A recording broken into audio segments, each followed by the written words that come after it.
Assalamualaikum warahmatullahi wabarakatuh. Ayah bunda dan sobat prima dimanapun Anda berada. Saat ini saya akan sharing tentang suka membanding-bandingkan. Ya, sebagai manusia pastinya kita nggak suka ya yang namanya dibanding-bandingkan, atau dibandingkan itu adalah hal yang menyebalkan gitu ya. Baik kita dibandingkan secara fisik maupun kita dibandingkan secara sifat ya.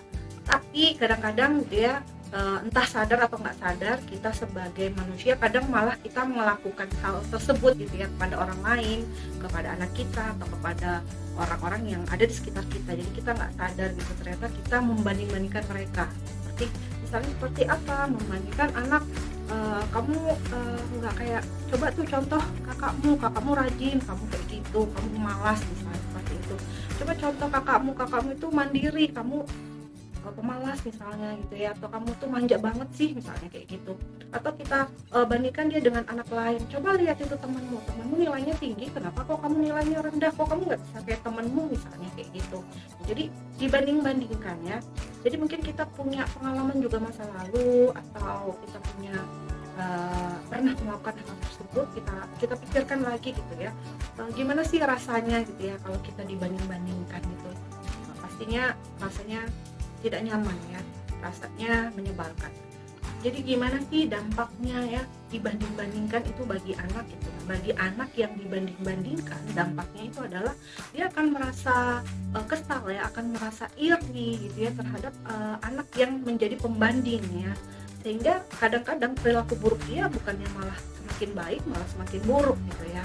Terus kemudian yang anak yang sebagai pembanding ini juga memiliki ada dampaknya gitu ya. Anak yang sebagai pembanding ini biasa dia akan merasa lebih tinggi hati atau jadi arogan seperti itu. Jadi dampak-dampak yang tidak baik ini ya bisa diminimalisir oleh orang tua dengan cara ya kita tidak membanding-bandingkan. Jadi sebaiknya kita sebagai orang tua tuh apa yang harus kita lakukan gitu ya.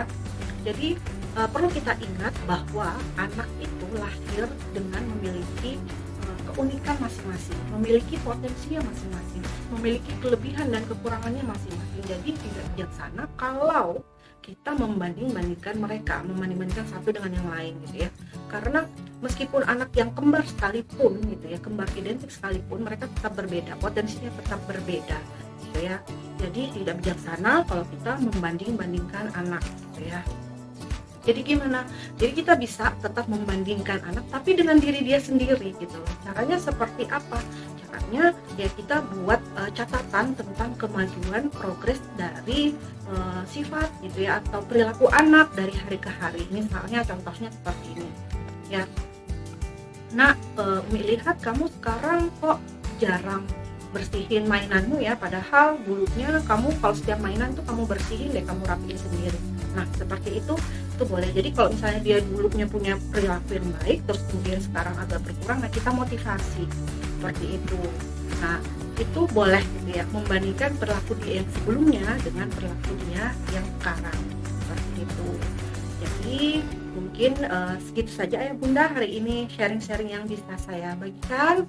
Mudah-mudahan yang sedikit ini bisa bermanfaat untuk kita semua dan kita bisa aplikasikan dalam pola asuh dan pendidikan kita di dalam kehidupan keluarga kita sehari-hari, sehingga dampak-dampak buruk dari membandingkan itu bisa kita minimalisir. Terima kasih. Wassalamualaikum warahmatullahi wabarakatuh dan sampai jumpa.